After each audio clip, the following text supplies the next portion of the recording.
Well, ladies and gentlemen, I'm Neil Hamilton. I'm one of your Senedd members for Mid and West Wales, and I'm here this morning to give you my total support against the dumping of refugees and asylum seekers here in Penally.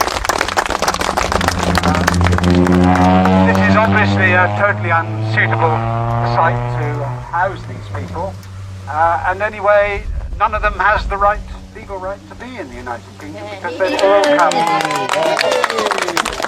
all come from a safe country. That is France, and we know that because they've come across the channel in small boats. Another 40 have arrived yesterday. So we have a government that has no interest whatsoever in controlling our borders, and we're going to have to pay the price. We're spending £1 billion a year funding the asylum and refugee system, which is completely broken. Even when people have their appeals turned down and they are made the subject of deportation orders, 90% of them disappear and into the ether. We've no idea how many illegal immigrants there are in this country. The Home Office doesn't have a clue. And in spite of the Home Secretary's tough rhetoric, don't look at her words, look at her actions.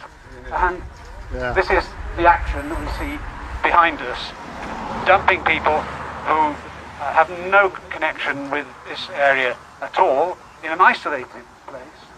And it's the local people of Tenby and Penally that are having to pay the price for the collapse of the immigration and asylum system.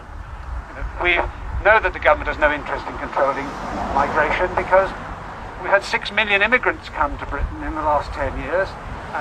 3 million have left the country, so we've added 3 million to the population of the United Kingdom. That's a city the size of Swansea every single year added to our population. And this is going to continue indefinitely unless we have a government that has the spine to do something about it, which this one doesn't.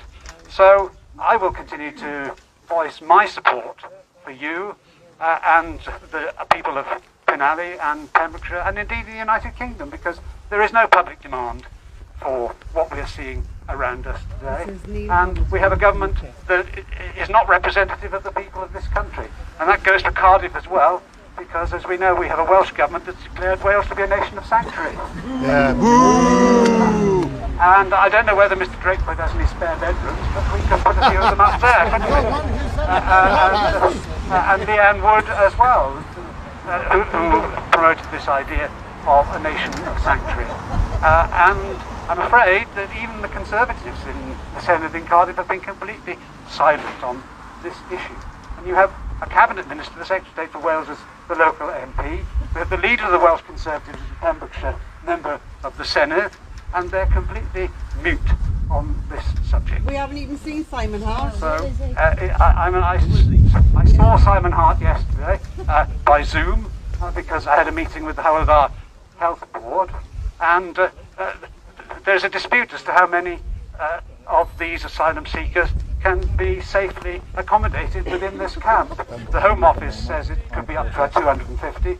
The Health Board says it's very much less than that because of the need for quarantining regulations. But nobody actually knows.